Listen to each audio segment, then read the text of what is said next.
যদি দর্শকের কলিজার টুকরা হয়ে সারিয়ে যদি 5,000 টাকা একজন দর্শক দিলেও কইলো যে তুমি আর ওই শরীফের চ্যানেলে গান করতে যাও না, তাহলে কিরকম ঠেকে আর কিরকম লাগে তাহলে বর্তমানে এরকম চলতেছে, ওই জন্য বলতেছি। তারপরে শরীফুল ভাই আর একদিন কল দিছে যে ভাই কে তুই কি কাজ করবো? বললাম কি না ভাই কাজ করবো না।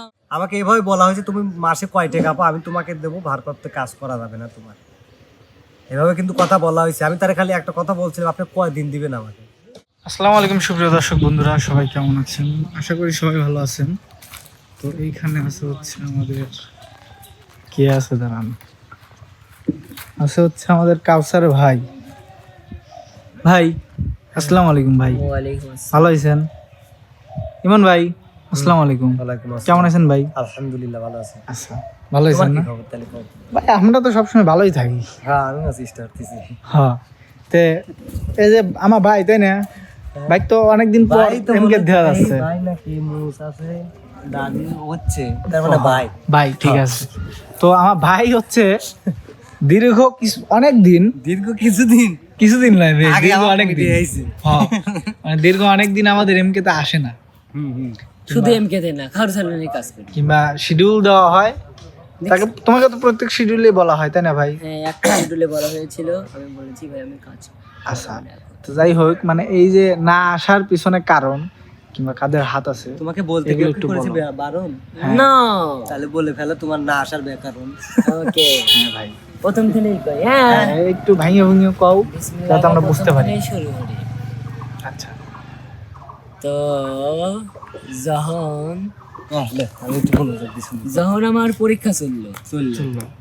9-এ পরীক্ষা দিয়ে কত যুগ আগে তাও? কত যুগ আগে, 2 মাস, 2 যুগ। ডিসেম্বরের মধ্যে আচ্ছা, পরীক্ষা চললো। 9-এ পরীক্ষা দিয়ে 10-এ উঠবো। কেটেনে উঠিস না একদিনও? ভাই সিরিয়াস কথা। 9-এ পরীক্ষা দিয়ে 10-এ উঠবো। তো তখন আগে ফোন দিছে কিরা, শরীফুল ভাই। কি নিয়ে পড়াশোনা করলি? আমি আর্টস। শরীফুল ভাইয়া ফোন দেওয়ার পর ভাইয়া ফোন দিছে যে কাউসার সোমবারে তোমার কাজ আছে। তো বললাম ভাইয়া এমন এমন কথা, আমার তো পরীক্ষা চলতেছে, তো সারা বছর পড়ি নাই, এখন পরীক্ষার সামনে যদি কাজ করি তাহলে তো পরীক্ষা আমি বগাবো। এইটা কইছি। পরে মিলন ভাই কাজের কথা কইছে, তাকেও বলেছি ভাইয়া পরীক্ষা চলছে, আমি তো এখন কাজ করব না, সারা বছর পড়ি নেই। তারপরে শরীফুল ভাই আর একদিন কল দিছে যে ভাই কে তুই কি কাজ করবো? বললাম কি না ভাইয়া কাজ করবো না, মানে পরীক্ষা এখনো শেষই হয় নাই, তো হচ্ছে শেষ হলে ফের আমি যখন কাজ করি তখন তোমাকে বলবো না, এটা বলেছি। বলার পরে শরীফুল ভাইয়া বলতেছে তুই না সবার চ্যানেলে কাজ করে আসলো, তো আমার চ্যানেলে কাজ করবো না কেন? ঠিক না ঠিক ভাইয়া? আচ্ছা, ঠিক না ঠিক? হ্যাঁ, তাহলে এইটা হচ্ছে আর একটা পয়েন্ট, তুমি ওদের চ্যানেলে কাজ করছো, দাঁড়াও আমি কিন্তু আমাদের আসতেছি, চ্যানেলে কাজ আগেই করো না না কেন? আমি সবকিছু ডিটেলে বলে দিচ্ছি। তো বলার পরে ভাইয়া বললাম যে ভাইয়া যখন আমার অপারেশনের সময় ভিডিও করা হয়েছিল, ওখান থেকে আমেরিকান আন্টি আমাকে 50,000 টাকা দিয়েছিল আচ্ছা, অপারেশনের জন্য। তো হচ্ছে শোভা প্রথমে কল দিছে, শোভাকে আমি না করে দিছি, কাজ করবো না বলেছি। তো পরে হচ্ছে আন্টি দিয়ে আবার ফোন দেওয়া হয়েছে, আন্টি ফোন দিছে, দিয়ে আন্টি বলতেছে এই একটা দিন কাজ করে দাও, পরে তোমাকে আর জোর করবো না, কাজ করা লাগবে না। মানে এই কথাটা কে বলছে তোমাকে?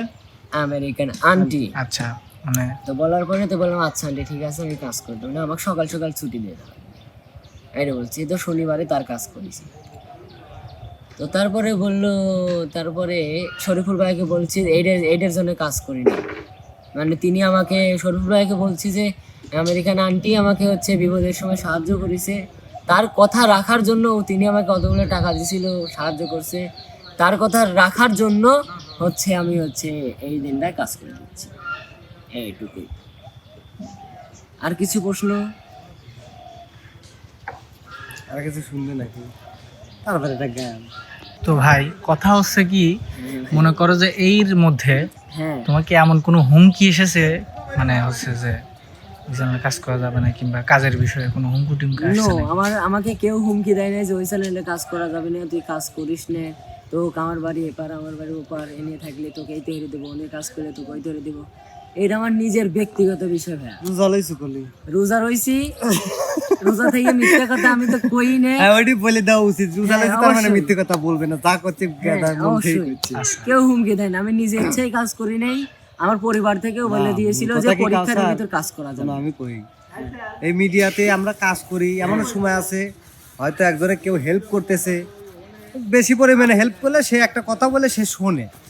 এই ক্ষেত্রেই তোমাকে বলা হয়েছে যে হয়তো বা কেউ তোমার বলছে কিনা না যে না না, আমাকে আমাকে চ্যানেলে বা হুমকি তোমাকে হুমকি চ্যানেলে দেয় না যাও যে না। তোমাকে চ্যানেলে না, যায় না, এটাই, কাজ এটাই। করে না, আমাকে কেউ হুমকি দেয় না। আমি পরীক্ষা নিজে ইচ্ছাই হ্যাঁ। কাজ করি নাই। আমি আবার বলিওছি যে যখন আমি কাজ করব আমি তখন না বলবো। এনে মানে সংশয় থাকে কোথায়, ধরো যে তুমি আমাকে বললে যে কাজ ভাই আমি পরীক্ষার জন্য কাজ করতেছি না, সরপুর ভাই কেউ বলছে, মাঝখানে আবার ওই যে সুভাপুর চ্যানেলে গেছেও দেখে হয়তো বা এটি নিয়েই প্রশ্নটা উঠতে পারে যে কে আমাকে না করলো আবার ওখানে গেল। এই হচ্ছে মেইন কারণ, এছাড়া দেখে আমি ফ্রি তো, আমি সব চ্যানেলে কাজ করবেন নাকি? হ্যাঁ অবশ্যই। তাহলে আর সমস্যা কি? আসলে কথা আছে কি, শরীফুল ভাই পারলাম না, আচ্ছা ভাই, মানে ও তো খালি পানির মতো কয়া গেল, আমরা খালি শুনলাম। আচ্ছা ভাই, আমি একটু বিস্তারে কোন আপনি।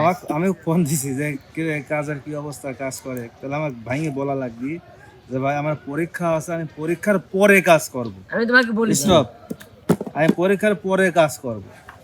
আচ্ছা, তাহলে প্রথমত আমাকে বলতেছে যে আমি কাজ একবারে বাদ দিছি, তাহলে আর কাজ করব না। এই কথা আপনি আমাকে বলছেন যে কালচার বলে কাজ করবেন। কাজ করব না, না একবারে আমি লেখাপড়া করব, আমি পড়াশোনার দিকে আমার মন দিচ্ছি, আমি একদম কাজ বাদ দিয়ে দেবো। আচ্ছা, একদম কাজ বাদ দিলে এক বিষয়, আর পরবর্তী যদি কাজ অন্য জায়গায় করো তাহলে কিন্তু সেটা ওই বিষয়টা আলাদা দিয়ে বিষয়। আমরা দেখবো। কি হ্যাঁ হ্যাঁ হ্যাঁ হ্যাঁ আন হ্যাঁ হ্যাঁ হ্যাঁ হ্যাঁ হ্যাঁ তে কইলাম যে তাহলে অমুক জায়গায় কাজ করা হয়েছে, তো বলে ভাই ওই জায়গায় টাকা দিছে তো ওই জন্য আমি কাজ করছি। ওরম করি না। মানে আমাকে ওই আমেরিকার আন্টির কথা বলছিল যে টাকা দিছে ওই জন্য আমি ওই জন্য না, বাধ্যতামূলক কাজ তার করছি। কথা রাখার জন্য আমি কাজ করি। একই কথা। একই রাখা মানে মানে তার সে আমাকে বিপদে সাহায্য করেছে। তার আসলেও- সে একটা কথা বলছে, সেই কথাটা মানে ওনার সম্মানটুকু হ্যাঁ রাখার ঠিক জন্য আছে, আমি সেই দিন কাজ করছি। আমাদের বর্তমান আমি তারপরে স্টপ হয়েছে বুঝছি, আগে কথা বল, আমরা শেষ করে বুঝছি। নিতে দাও।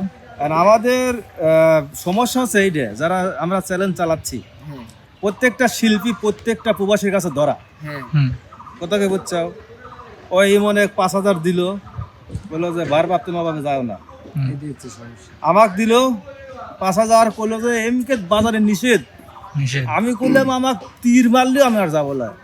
হ্যাঁ, মেন সমস্যাই হচ্ছে এইটা ভাই, কথা যে প্রত্যেকটা প্রবাসী প্রত্যেকটা শিল্পীকে সাপোর্ট দিয়ে একদম আটকায় রাখছে। তবে ভাই আমি একটা ছোট কথা বলি, 1 মিনিট কথা বলি। মানে শেষ করতে দাও। একবারে বাঁধিয়ে রাখছে। কেন? আসলে এরা ওই প্রবাসী আর শিল্পীরাই ভালো জানে বা বোঝে। কারণ কথা হচ্ছে কি, এই মিডিয়া দিয়েই তো শিল্পীদের বিকাশ ঘটছে না। হ্যাঁ হ্যাঁ হ্যাঁ আমি না হয় আরেকজন, আরেক না হয় আরেকজন, তো এইভাবেই তো ঘটছে।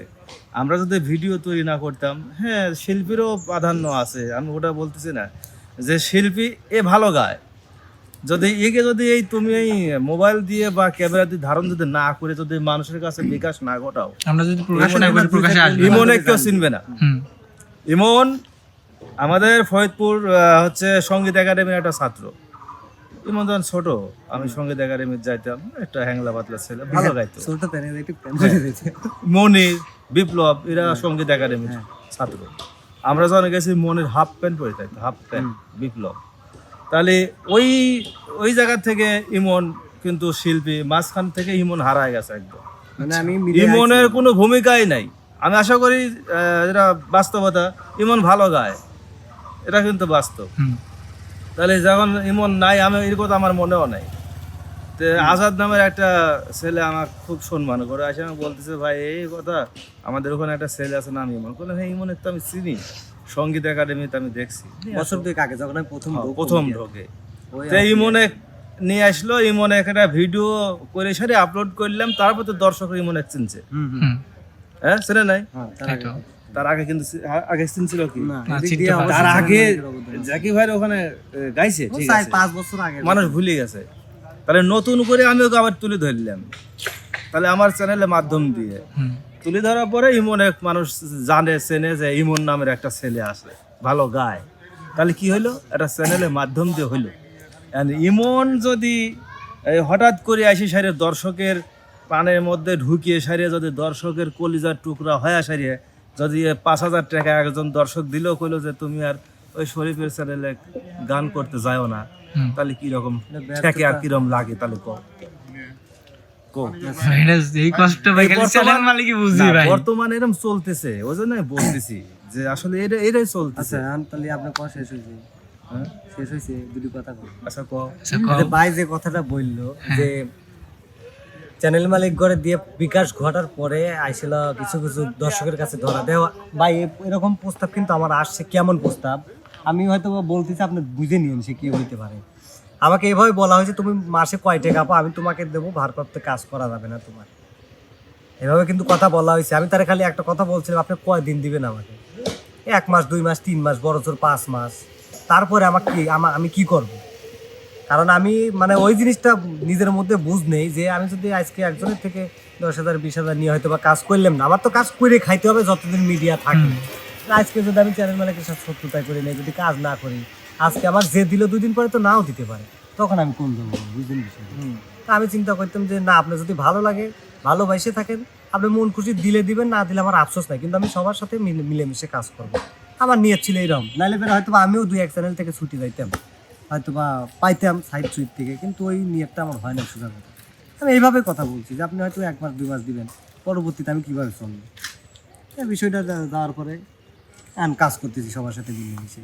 আর আমার নিয়ত কি, আমি তারা তো বেকাতার সময় আমাকে তুলে ধরছে, আর মিডিয়ায় থাকার পর থেকে কিন্তু আমি টুকটাক করে ভালোভাবে চলতেছি, দিন পান থাকলে দেনাগুলো দিচ্ছি। আসলে কথা সিমন, নিজের জন্মদাতা পিতা মাতা ভাই বোন তারাই তো থাকে না এক সময়, হ্যাঁ তারাই আলাদা হয়ে যায়। হ্যাঁ আর তোমার সাথে আমার 2 দিনের সম্পর্ক আছে, হয়তো বা 3 দিন ভালো থাকবে, পরের দিন 4 দিনে যা কি হবে এরা তো সবাই জানে।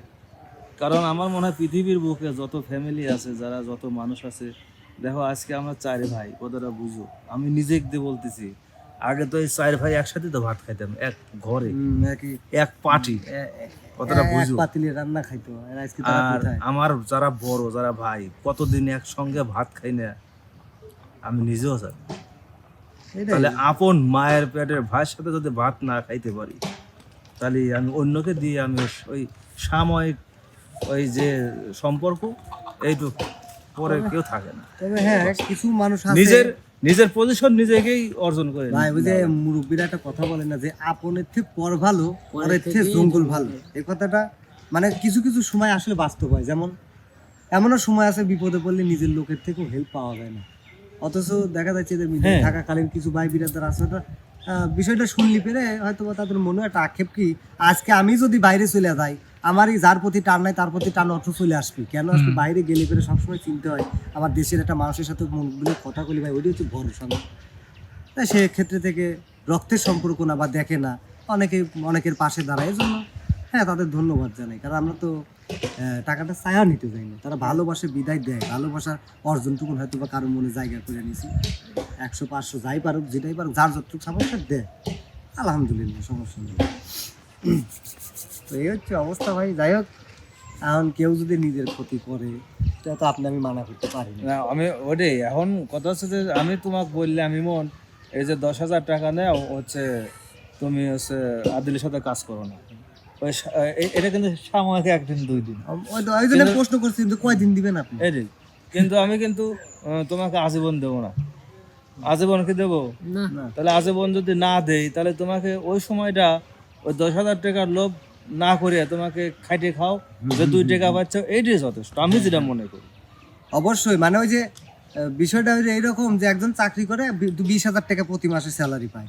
এখন আপনি বললেন যে তোমাকে একবারে 2 লাখ টাকা দিলাম, তুমি কাজটা সাইডে দিয়ে বসে থেকে খাও, তাহলে ওইটুকু চিন্তা করার 2 লক্ষ টাকা আমার আসতেছে 2-1 বছরের স্যালারি পাইলাম। 2 লাখ টাকা দিয়ে তোমার মধ্যে একটা প্রতিষ্ঠান তৈরি করি, হ্যাঁ তাহলে ঠিক আছে, তাহলে এটা ঠিক আছে। হ্যাঁ হ্যাঁ, যে একটা ব্যবসা বা কোনো একটা প্রতিষ্ঠান তোমাকে আর পরবর্তী অন্য কোথাও যাওয়া লাগতেছে না, এটাই।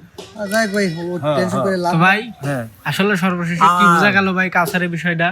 কাউসারের বিষয়টা মানে কাউসারের শোনো, বিষয়টা ওরা, হ্যাঁ তুমি কও। হচ্ছে ছোট মানুষ, ওর যথেষ্ট মানে ওই বোধ শক্তি বা ওই জ্ঞানটুকু এখনো হয় সারেনি। হ্যাঁ আর দ্বিতীয় কথা হচ্ছে যে আমার কথা দেখ, ওর 50 না 1 লাখ 5 লাখ দেখ, আমার ভালো যে আমার মিডিয়ার মধ্যে কেউ একজন অসুস্থ সময় একটা হেল্প পাইছে, আমরা এতে খুশি হই, যেহেতু আমরা নিজেরা করতে বাসারের পারতেছি না। বিষয়টা নিয়ে হ্যাঁ যে যারা দিছে তাদেরকে আসলে ধন্যবাদ জানানো উচিত, কারণ ওর যে পরিস্থিতি হয়েছিল ওই সময় কিন্তু আসলে কঠিন, আমরাও পাশে দাঁড়াইতে পারিনি।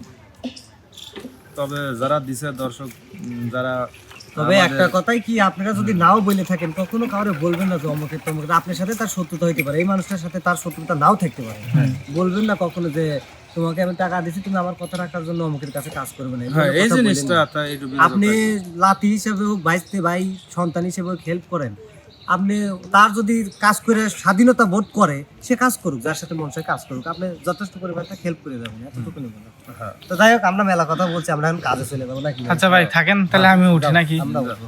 তো সুপ্রিয় দর্শক বন্ধুরা, এই আজকের এই ব্লগটা আজকের এই পর্যন্তই। তো সবাই সুস্থ থাকবেন, ভালো থাকবেন, আল্লাহ হাফেজ।